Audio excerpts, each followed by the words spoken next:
What if I told you a small team of three guys took the visuals of Unturned as well as the fun large scale combat of past battlefields and mashed them together to create a game that would absolutely dominate Steam and go on to sell 1.8 million copies in just its first 2 weeks of being in early access? Hey guys, Matt here, and today we're going to be talking about BattleBit Remastered, a game that I've been playing a ton of since I first got my hands on it. I'll be going over the development of the game as well as my thoughts and opinions on it. So, cry out for medic, play Fortunate Son through your mic, and let's get into this. For those of you who don't know, BattleBit Remastered is a tactical, low poly, large scaled squad based first person shooter that supports up to 254 players per server and features maps that are almost fully destructible. For a lot of people, BattleBit Remastered seemed like this overnight success that just sort of blew up on Steam, but the road to release was long and filled with difficulties and interesting moments that started all the way back in 2016 when two friends, Velasquez, a level designer, and Sergeant Okidoki, a developer, decided to work together on a first person shooter that would incorporate elements from mill sims like Squad, as well as more casual arcadey shooters like Battlefield. As for the blocky visuals, Velasquez and Sergeant Okidoki wanted to create a game that anyone could play regardless of their PC specs, since both of them struggled to run these types of games on their horrendous laptops. So that's why the game resembles titles like Unturned or Roblox, which I think is really awesome. They're giving people with similar circumstances an opportunity to experience the type of game they couldn't on their laptops. The two-man team was hard at work on their project, which at the time was only called BattleBit.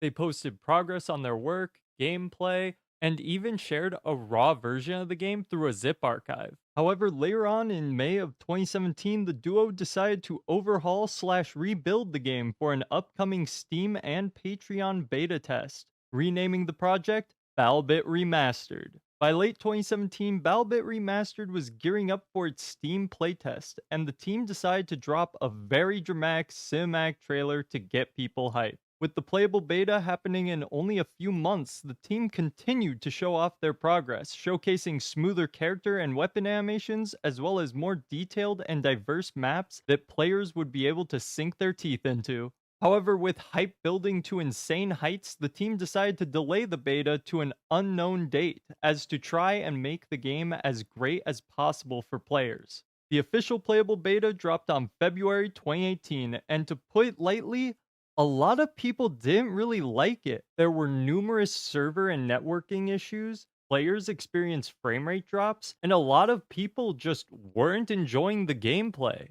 The devs picked up on this pretty quickly, and while they were able to fix a lot of the technical problems, the hardcore nature of the game proved to be too boring for their already dwindling player base. In a post to the community by Sergeant Okidoki, it seemed the team figured out that BattleBit Remastered was garnering more of a casual community rather than the hardcore player base they designed the game for, which means casual players would hop on, see the slower hardcore gameplay, and close the game. This is a terrible situation for a developer to be in, pouring so much hard work into a game that you think is great, only for it to not be what your player base was hoping for. After the beta test, the team decided to change the direction of the game, opting for a more casual style shooter with much faster gameplay.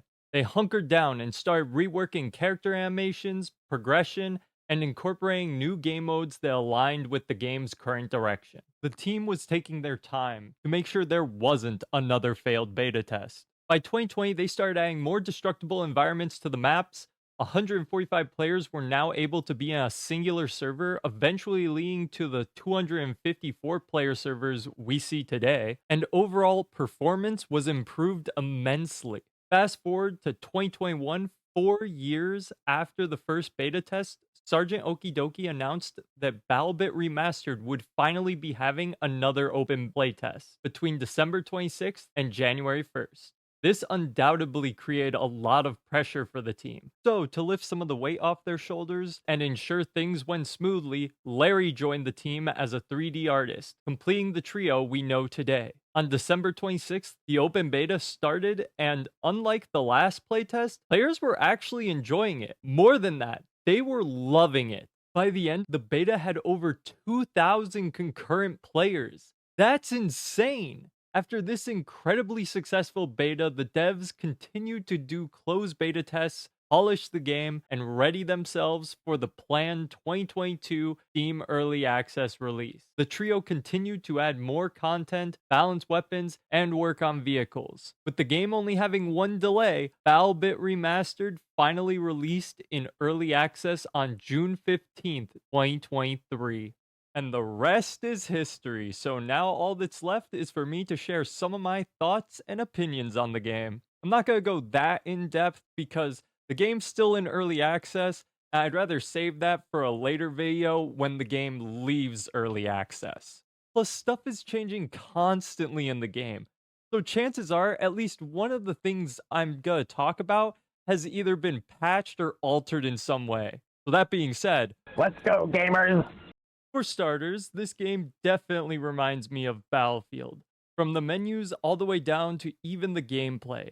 And I know people don't really have much to say about the visuals due to their blocky nature, but I really like the team's design choice. I was addicted to Unturned back in the day, since I too had a shitty laptop that could barely run anything. So the visuals provided a good old injection of nostalgia for me. I also found the similarities to the visuals of Unturned kinda interesting since Velasquez has worked on mods for Unturned in the past. We have a few modes to choose from in Quick Match with 3 variants, 32v32, 64v64, and the insane 127 versus 127 players. But if you take a little look at the game's server browser, you'll notice that there is 18 game modes. God damn! Unfortunately, as of recording, not all these modes have been implemented yet, but they are planned to be released at one point or another. Which, oh, I can't wait for the day I get to play 254 player Infected. Oh my god, it's gonna be amazing. As for the maps, there's about 22 as of recording, not including night variants, and I can safely say I've had a ton of fun in all of them. That being said, I do have ones I love, as well as ones I'd rather not vote for. For example, I love Basra. The setting is beautiful and very tropical. Plus, it has a lot of open areas while still providing close quarter combat in places like the wrecked ship or the bunker. On the other side of the spectrum, we have Wackistan. Listen, I know I said before that I've had a ton of fun in all the maps, but I haven't had any fun in Wackistan in a long time. If you like it, that's fine, but if I see it in the map rotation, you bet your ass I'm voting for anything else. I still have flashbacks to when I was a medic having to constantly heal teammates on one of the bridges. However, before you can jump into a map, you'll need to pick your class. You have 5 classes, 6 if you include the squad leader, each with their own unique weapons and abilities. Medics are able to heal allies and use bandages twice as fast as other classes. They're also able to carry 20 bandages instead of the standard 4 and drop medkits for players to heal themselves. Medic is easily my favorite class since they're able to heal themselves faster and more often, so I don't have to worry about non-fail fall damage. Plus, I get to rack up points reviving and healing teammates. Then there's support, which is easily my second favorite class. They can wear armor, which offers a lot of protection, and are the only class capable of constructing the large Hesco wall. Support is also able to resupply the team with ammunition, explosives, and gadgets using the heavy ammo kit. Honestly, the only downside I can see to the support class is that he's the slowest one out of the bunch. Moving on to Assault, which has a 25% boost to reload speed, 20% boost to ADS speed with close range sights, and a 25% boost to weapon swap speed, as well as access to traversal gadgets like the sledgehammer and grapple hook. Assault can drop ammo kits, however, unlike support, their kits don't replenish explosives or gadgets. Engineers don't really have any unique skills, but they do have exclusive access to RPGs, anti vehicle grenades, and the repair tool. And finally, there's Recon, which, just like the engineer, doesn't really have any inherent skills. In fact, the class is kind of a debuff, in my opinion, since you can only carry 3 bandages. However, they do have access to the air drone, MDX 201, and the grapple hook. This is the class I've spent the least amount of time with since I suck at sniping, and the class only has access to snipers and marksman rifles. You see, I've already found the perfect classes for me, but if you want to figure out what works for you without having to hop into a match, then I strongly suggest the game's shooting range. It allows you to try out the various classes as well as any of the gadgets, guns, or throwables you've unlocked, either by just shooting down range or by going through a really fun timed obstacle course. This was a really nice addition, and sometimes I hop into this just to beat my time in the obstacle course. Combat is just straight up chaotic fun. I mean, come on, this game has over 40 guns, destructible environments, and big ass teams. What did you expect?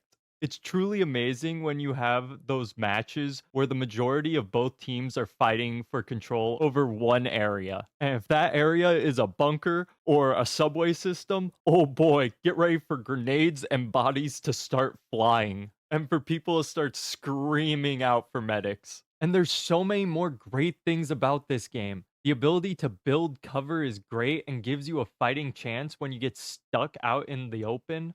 Vehicles have a good amount of variety, plus I really like the added touch of realism in having players start the engine before driving. And proximity chat. Oh, proximity chat. This is the funniest thing in BattleBit, and I can't imagine the game without it. Oh my gosh. Oh my god. Oh my god. You know you're in for a fun match when a guy is screaming his head off for a medic and someone comes sprinting over playing I Need a Hero through their mic. Like, this game legitimately changes people into absolute clowns.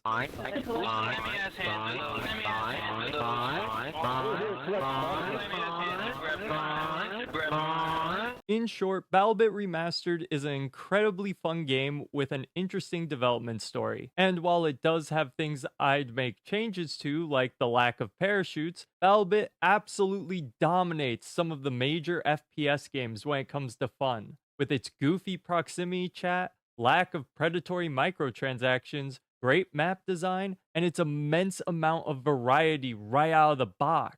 This game takes me back to the good old days of the older Battlefield games, and although I don't know what the future holds for BattleBit Remastered, I can't wait to see what the game looks like once it leaves early access.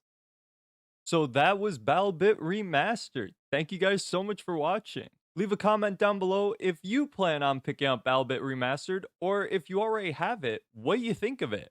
I genuinely would like to know. Also, if you liked this video and you want to see more, make sure to drop a like, subscribe, and hit that notification bell to be updated on my next video.